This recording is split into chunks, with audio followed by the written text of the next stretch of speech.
Aynur xanım, təşəkkür edirik bugün bizim studiyaya gəldiyiniz üçün. Sizə ilk sualım budur. Bir nəfər gənc Amerikada təhsil almaq istəyir. O nəyi bilməlidir, nədən başlamalıdır? Çox sağ olun. Öncə mən təşəkkür edirəm dəvətiniz üçün. Amerikada təhsillə bağlı mən tövsiyə edərdim ki, Amerikada oxumaq arzusu olan hər bir gənc ilk öncə biraz götür-qoy eləsin, araşdırsın, o ixtisas almaq istədiyi sahəni. Bu sahə gələcək karyera baxımından ona nə vəd eləyir və karyerasını necə quracaq, harda quracaq və bunun əsasında müəyyənləşdirsin ki, bu təhsil onun üçün gələcəkdə əhəmiyyətli ola biləcəkmi ki, mən hesab edirəm ki, kifayət qədər əhəmiyyətli ola bilər. Siz özünüz Kaliforniyada Berkeley Universitetində hüquqşünas kimi təhsil almışsınız və yəqin ki, bu sahədə daha çox tövsiyə və məsləhət verə bilərdiniz. Əsas hansı şeyləri bilmək lazımdır? Bəli, məhz hüquq təhsili aldığım üçün bu sahədə daha detallı, daha özündən əmin, belə deyək də, tövsiyələr verə bilərəm. Amerikada hüquq təhsili iki cürdür və əsasən Amerikalıların özlərinin oxuduğu 3 il Juris Doctorus deyilən, JD deyilən proqramdır. Bu grad school sayılır və bizim ekvivalent olaraq undergrad və grad schoollar Amerikada undergrad 4 il oxuyursunuz. Bizim bakalavr səviyyəsinə uyğundur və grad school daha advanced səviyyədə, daha irəli səviyyədə bir təhsil proqramıdır və orada daha çox müəyyən bir sahə üzrə daha dərin bilik verirlər və Amerikada hüquq məktəbi məhz o JD 3 ildir və siz universitet, orta məktəb və yaxud high school-u qutarıb birbaşa grad school-a gedib JD təhsili ala bilməzsiniz. Mütləq undergrad təhsiliniz olmalıdır, yəni 4 il bakalavr təhsili almalısınız və ancaq ondan sonra hətta bəzən işləyirlər, müəyyən bir iş təcrübəsi əldə edirlər Amerikalılar və ondan sonra JD üçün başvururlar. LLM, yəni magistr dərəcəsi 1 illik proqramdır və bu daha çox beynəlxalq tələbələr üçün nəzərdə tutulur və mən özüm də magistr təhsili, LLM təhsili almışam Berkeley Universitetində. Bakalavr kimi 4 illik təhsil hansı sahələrdə olmalıdır? Humanitar, yoxsa məsələn kompüter mühəndisliyi sahəsindən də sonradan gedib hüquq dərəcəsi almaq olar? Bunun elə bir əhəmiyyəti yoxdur. Yəni, istənilən sahədə sizin 4 illik təcrübəniz ola bilər. İstər humanitar olsun, istər texniki olsun. Yəni, o baxımdan, məsələn, Berkeleydə də Amerikalı JD tələbələr arasında çox rəngarəng background olan, rəngarəng, belə deyək də, bakalavr təhsilləri olan insanlar olurdu. Və bunun elə əhəmiyyəti yoxdur. Təhsil üçün təbii ki, Amerikaya gəlmək üçün viza lazımdır. Tələbələr üçün hansı viza növləri var və hansı fərqlər mövcuddur bu vizalar arasında? Vizalarla bağlı yaxşı ki, bu sualı vurğuladınız. Çünki iki tələbə vizası var Amerikaya gəlmək üçün.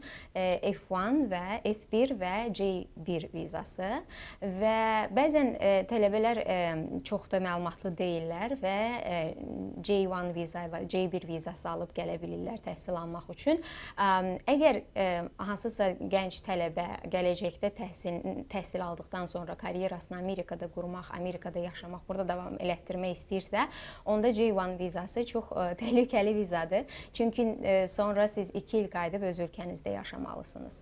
F1 vizası sizə daha çox azadlıqlar verir və siz F1 oxuyub bitirdikdən sonra F1-dan sonra siz hətta Optional Practical Training deyilir, OPT, onun əsasında 1 il Amerikada işləyə bilərsiniz. J1-la da onu eləyə bilərsiniz.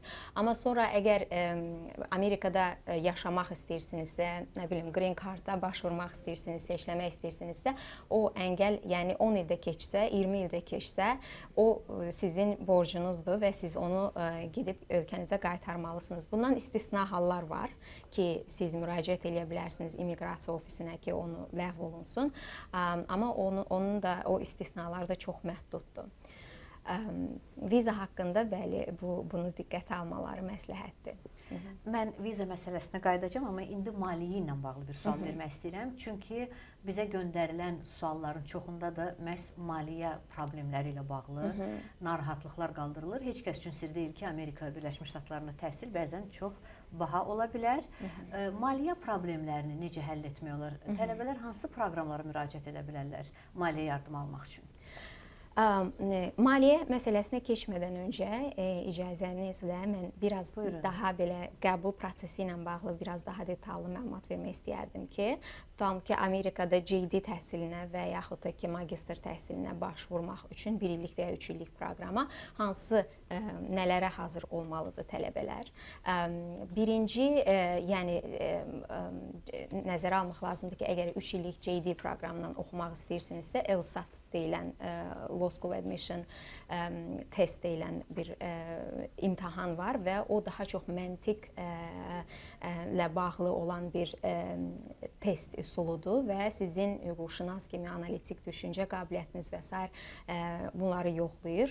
Bu JD proqram üçün vacibdir. Yəni həm LSAT, həm TOEFL, yəni ingilis dili proqramından imtahan verməlisiniz. Magistr üçün LSAT yoxdur, sadəcə TOEFL imtahanı verməlisiniz.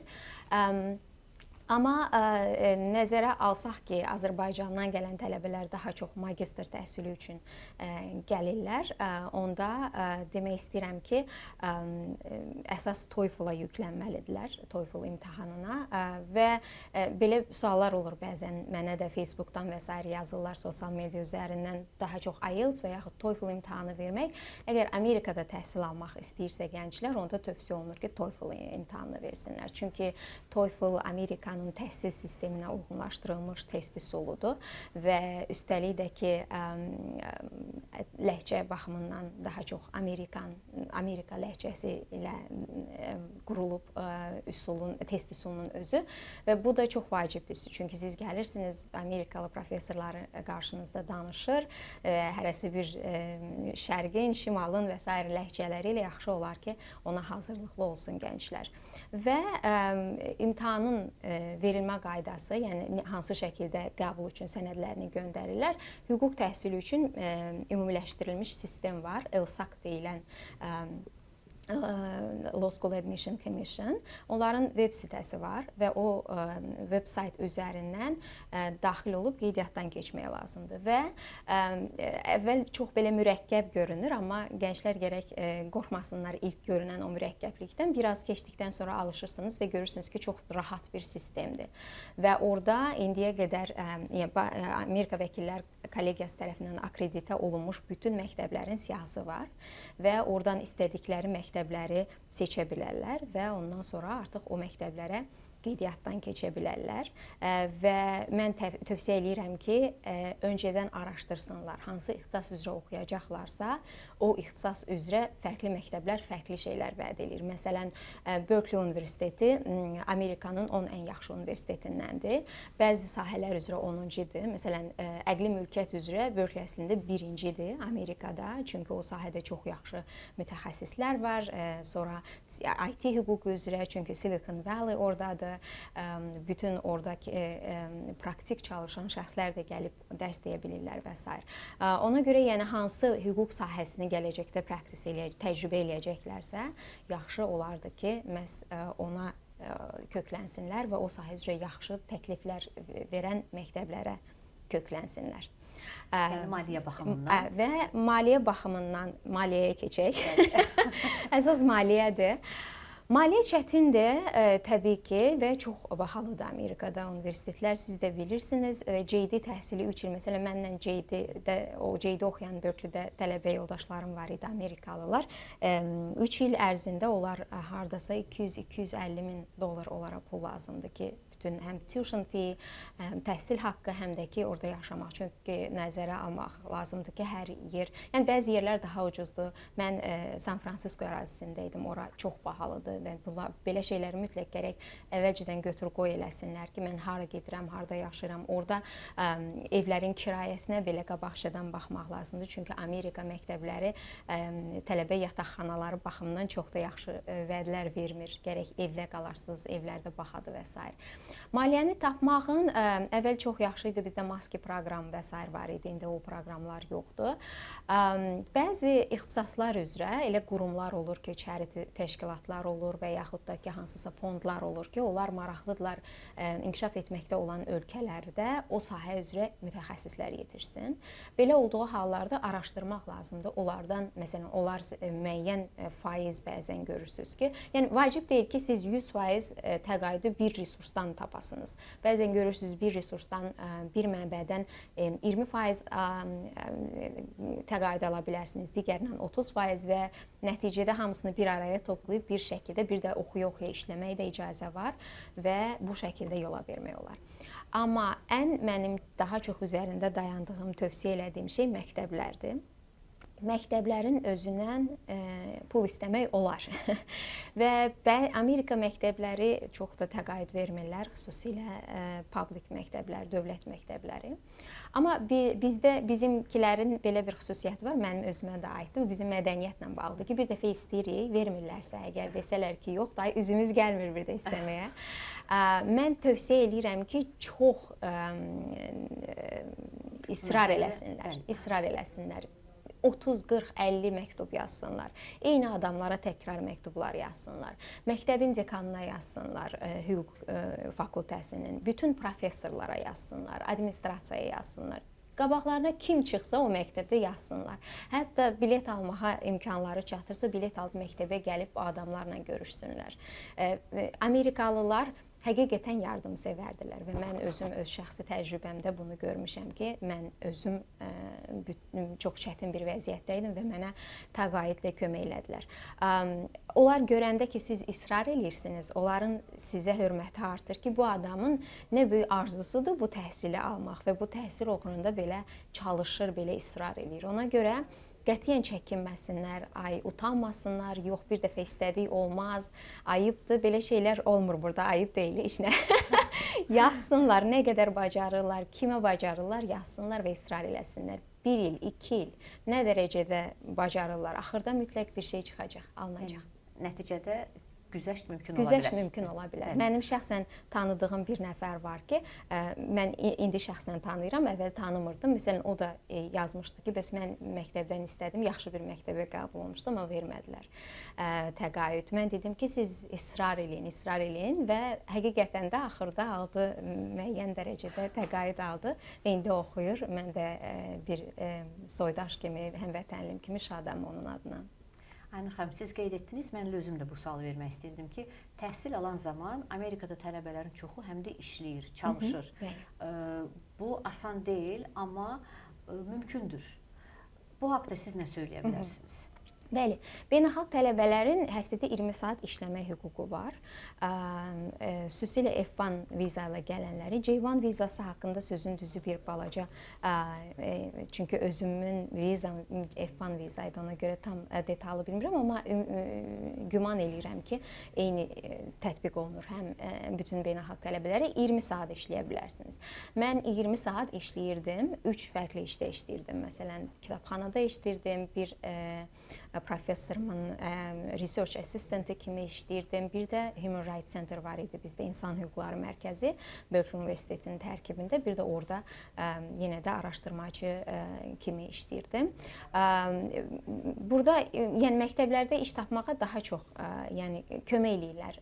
Məktəbin belə deyək də heyəti də çalışır, administrasiya da çalışır ki, siz işləyə biləsiniz maliyyə problemləriniz varsa.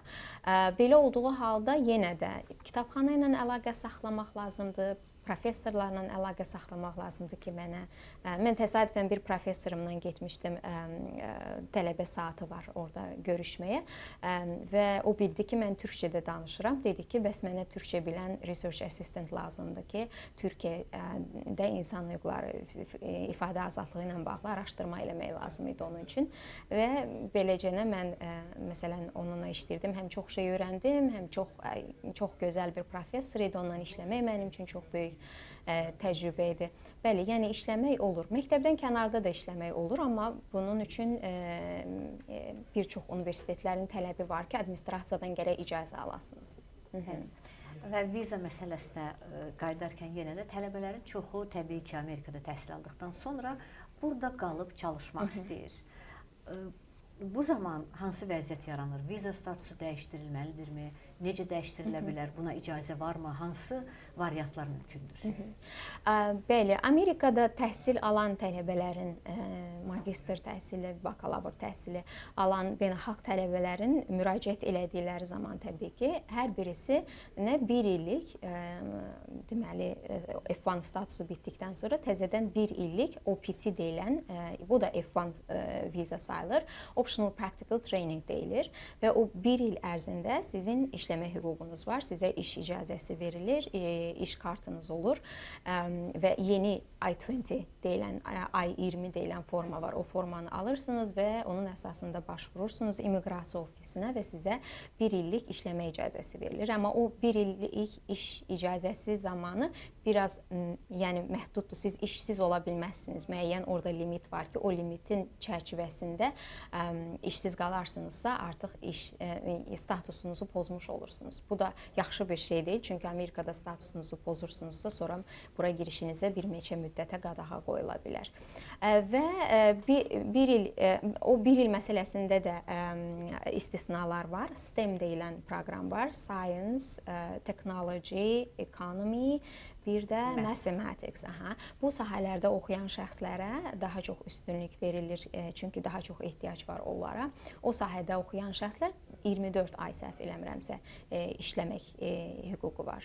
Və yenə də əgər təzədən qalıb davam elətdirmək istəyirsə, burada işləmək istəyirsə gələn gənc, H1B deyilən bir status var burada, ona müraciət eləyə bilərlər. Amma bunun üçün də sizin işə götürəniniz olmalıdır, sizin vizanıza sponsorluq eləməlidir və orada da çox güclü bir rəqabət var.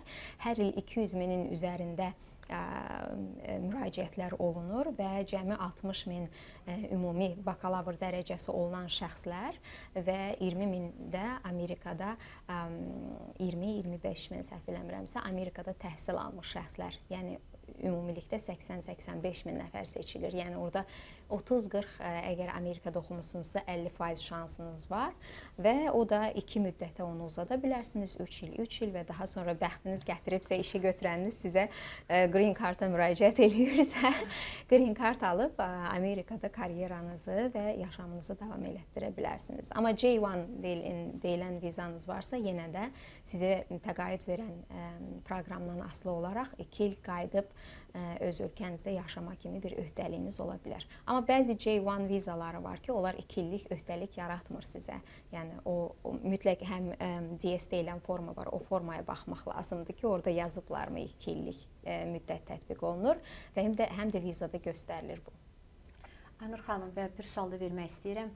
Amerika Birləşmiş Ştatlarına 6 müsəlman ölkəsindən səfərlərə qadağı ilə bağlı müəyyən narahatlıqlar mövcuddur ki, hazırda Amerika Birləşmiş Ştatlarına təhsil almağa gəlmək istəyən gənclərin də viza ala bilməsi çətinləşə bilər. Bununla bağlı bir məlumatınız varmı? Belə hallar olubmu? Bu məsələ indi çox gündəmdədir və belə deyək də çox belə hər gün bir hadisə baş verir bundan bağlı.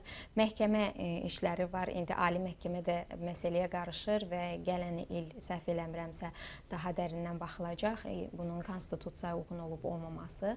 Amma yəni hələ ki belə bir indi məhkəmə qərarları və sairə əsasında deyə bilərik ki, artıq vizası olan və yaxud da ki, tələbə kimi oxumağa gəlməyə çalışan, Green Card və ya digər statusları olan şəxslərə şamil olunmur bu qadağa. Daha çox gələcəkdə turist və sair kimi gəlmək istəyən şəxslərlə bağlı görünür. Hələ ki belədir, amma bu sahə çox dinamikdir bu günlərdə və çox dəyişkən, hər gün yeni bir şey eşidirik bundan bağlı. Amma mən ümidliyəm ki, Amerika bunu atladacaq, necə deyərlər və bura azad bir ölkədir və azad insanlar da məncə bura gələ bilərlər. Amma ən azından yaxşı tərəf odur ki, Azərbaycan belə bir siyahıda yoxdur və Azərbaycanlı tələbələr istədikləri vaxt, tələbə olmaq istəyənlər istədikləri vaxt gələ bilərlər. Aynur xanım, çox təşəkkür edirəm müsahibəyə görə. Sağ olun, mən təşəkkür edirəm. Sağ olun.